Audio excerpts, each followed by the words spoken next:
welcome back again to my channel. So Dele Farotimi have come out to tell the world and tell Nigeria that he is not interested in being in politics in Nigeria, that he's not interested in doing what, becoming the president of Nigeria or the governor or being a politics in Nigeria. Remember, he said that he left or he resigned from being a lawyer because of the corruptness that we have in our system of government, and that's the reason why he wrote that book and exposed Afabalola, the later arrested him. You all know these stories. So he have come out to that he's not interested in any of these. The president, the governors, the senate is not interested. That is only bent on bringing a productive Nigeria for his children and for our own children, as he said. So I'd like us to click on that video now. I'd like us to hear your views. I'll be with you guys in a minute.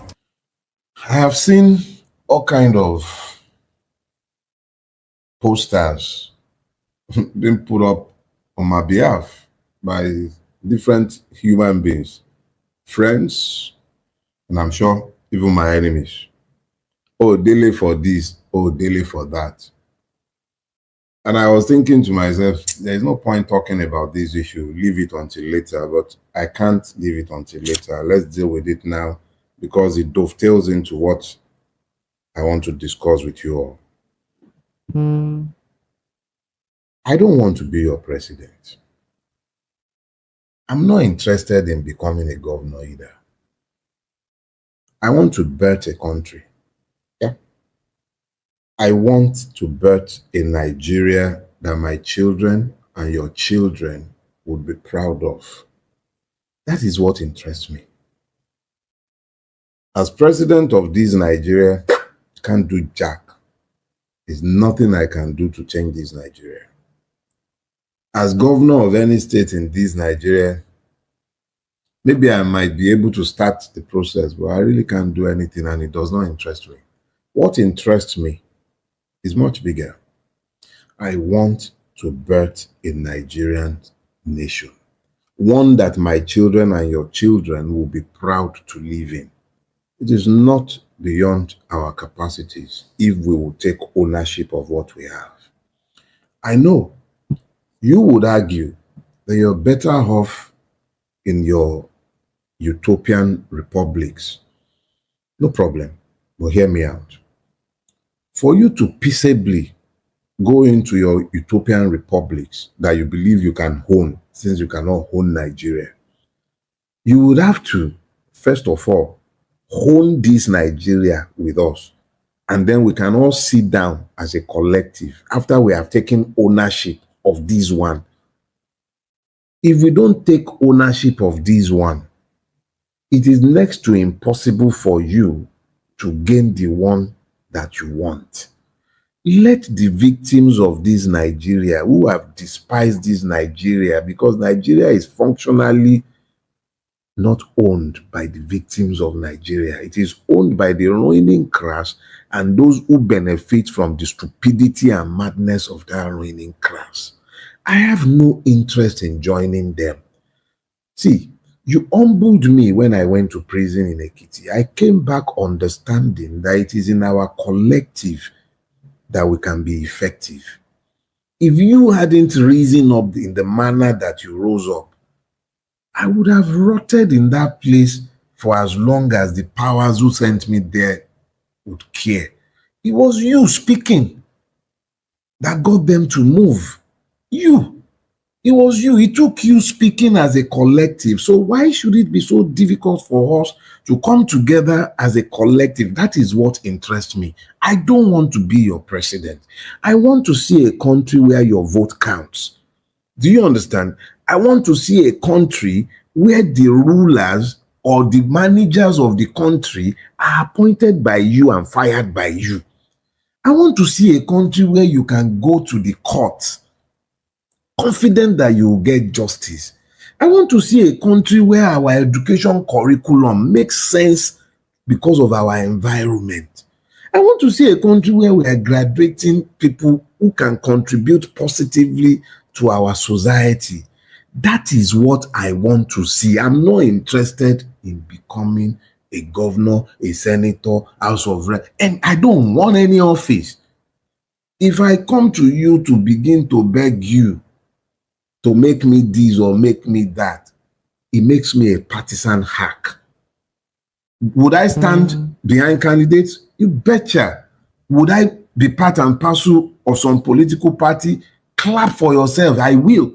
I assure you, I am not becoming apolitical, but I am not interested in political office. I am interested in seeing a country that works for all of us. Whatever your ideology, your religion, your ethnicity, it does not concern me. For as long as we are all here together, we must become the people.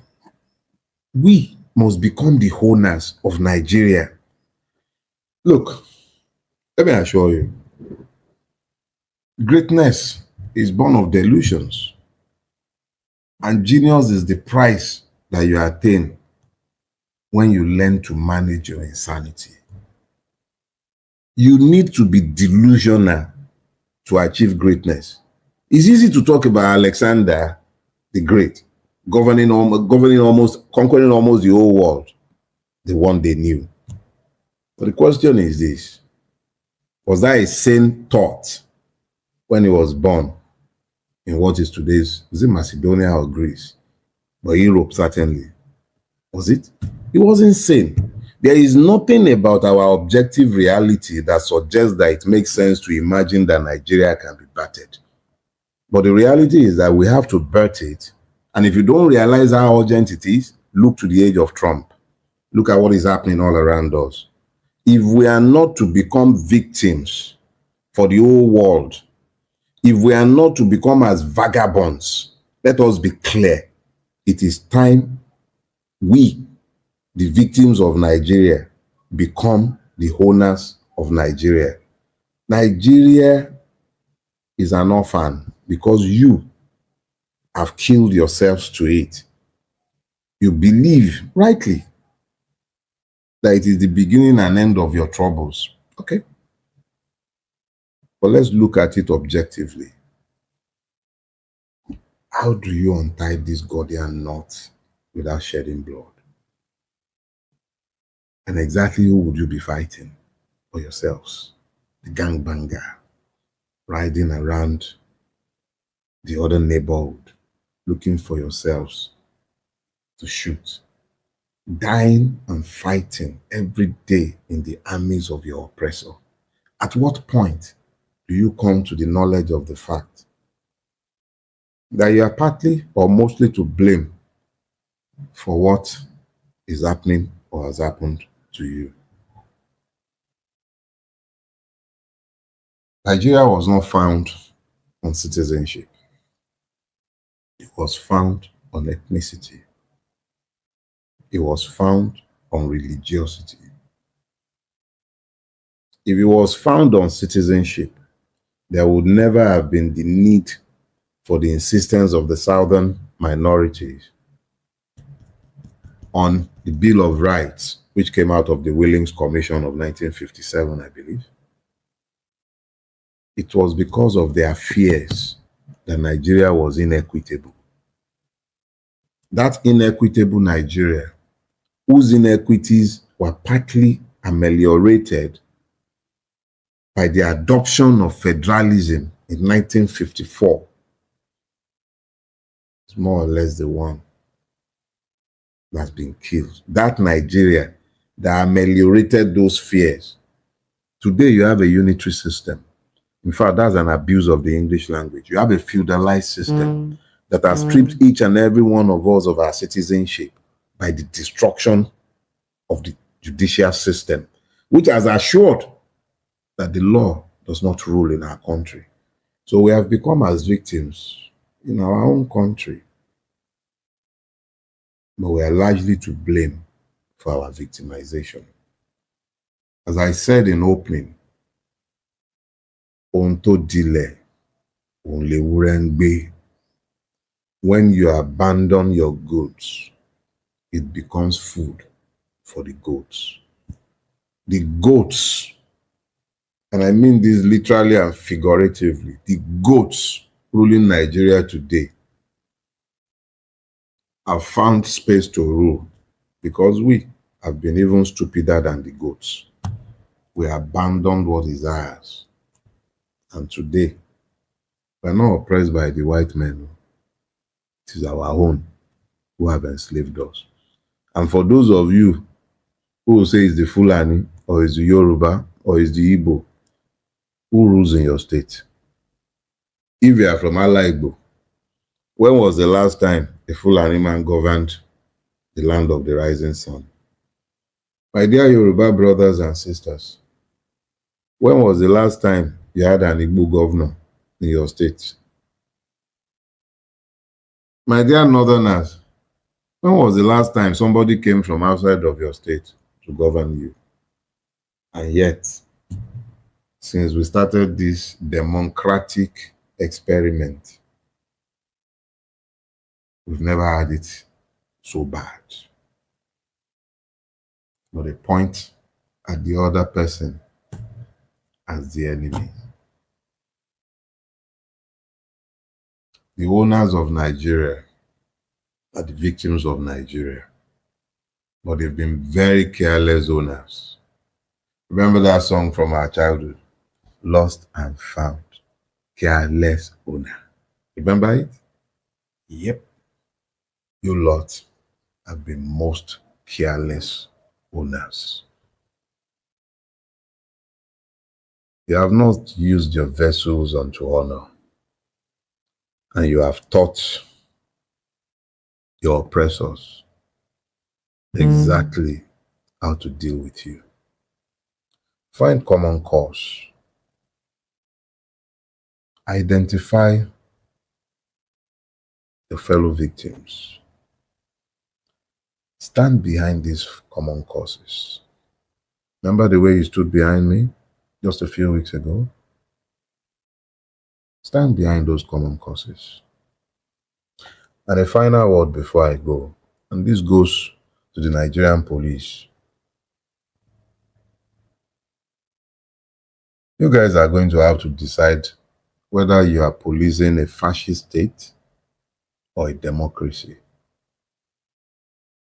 The manner in which you've just been picking people up and down the place for stupid reasons in a democracy.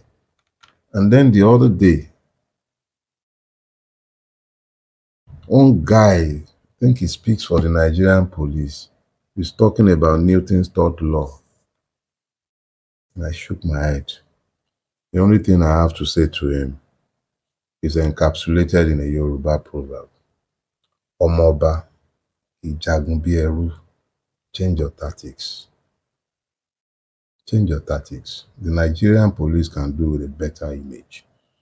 What do you think about that incident or what he said? Because you know, Nigerians, once someone is saying the truth or once someone is making sense, they all want them to be the leader of Nigeria. But right now, they're saying Dele Farotimi for president, Omoyele Sowore for president, you know, because they've seen those people that are saying the truth and are accountable of their actions. So that's what Nigeria is now saying, that they should be president, they should be governor, and now they have come out to say that they don't need anything called Nigeria politics, because it's all filled with corruption and they all are bent on making the life of Nigerian citizens suffer. So we understand that they are not interested. I'm still waiting for Omoyele to come out and say his own, because they have come out to clear the air that they are not interested in being into politics in Nigeria, that they rather stay on their own and do what they do. Because right now, Omoyele, Dele Farotimi, they are Deji, they are those people that are shaking the table of APC government, because APC government always want everyone to keep quiet and allow them to carry out with their own illegal extortion and, you know, things they're doing. Because apart from Sowore,